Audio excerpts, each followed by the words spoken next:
Bonjour, je m'appelle Christine Montfort et je suis estate planner auprès de Capital & Work. Souvent, j'entends que le Luxembourg est un paradis fiscal en matière de droit de succession. Affirmer cela serait pour le moins assez réducteur. En effet, si les successions en ligne directe sont généralement exonérées au Luxembourg, il y a d'autres cas dans lesquels des droits de succession sont applicables, et ce, même en ligne directe.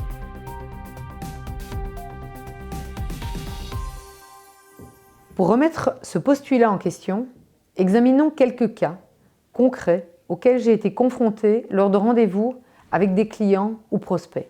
En effet, c'est souvent au détour de conversations et en examinant la situation patrimoniale et familiale complète que l'on se rend compte qu'il y a des questions qui n'ont pas été posées et dont les réponses peuvent avoir des conséquences inattendues.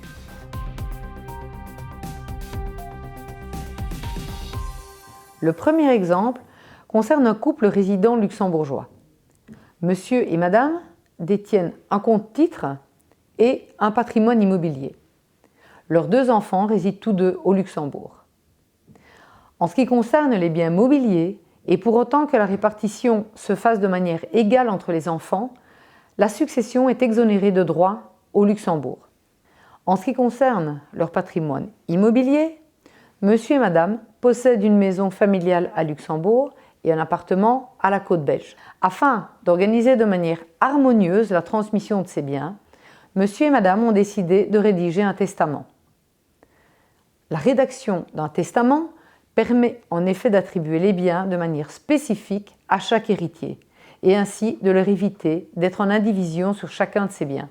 Par testament, ils ont donc décidé d'attribuer la maison de Luxembourg à leur fille et l'appartement en Belgique à leur fils.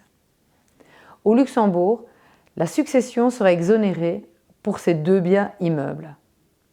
Pour la maison de Luxembourg, leur fille devra uniquement s'acquitter des droits de transcription à hauteur de 1%. Concernant l'appartement en Belgique, s'agissant d'immobilier à l'étranger, l'appartement sera soumis aux droits de succession belges à un tarif qui va de 3 à 27%. On voit que même si les parents ont voulu transmettre leur patrimoine de manière équitable, le fait qu'un bien se situe à l'étranger engendre un coût qui, dans ce cas, ne sera uniquement supporté par leur fils.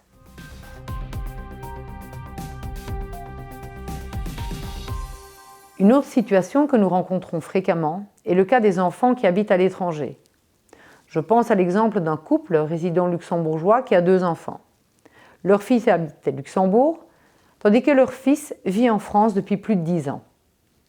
Monsieur et madame détiennent un portefeuille titre. À leur décès, ce portefeuille reviendra à leurs deux enfants. Comme nous l'avons vu, la succession en ligne directe entre les parents et les enfants fera l'objet d'une exonération totale au Luxembourg. Mais le fait que leur fils vive à l'étranger ne sera pas neutre pour la succession.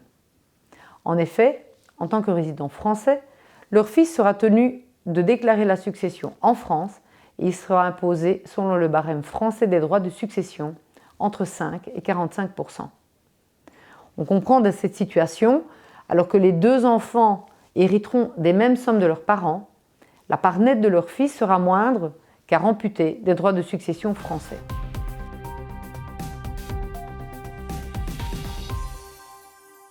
Afin de limiter cet impact fiscal, des solutions existent pour structurer la transmission tant d'un point de vue civil, pour respecter le souhait des parents, mais également d'un point de vue fiscal, pour limiter les impacts négatifs qui sont parfois sous-estimés.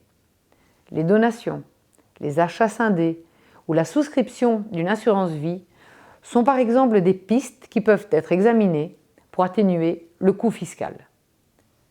Chaque situation est différente et doit faire l'objet d'une analyse spécifique. En conclusion, une bonne préparation de sa succession, accompagnée par un spécialiste, est indispensable afin d'éviter les mauvaises surprises.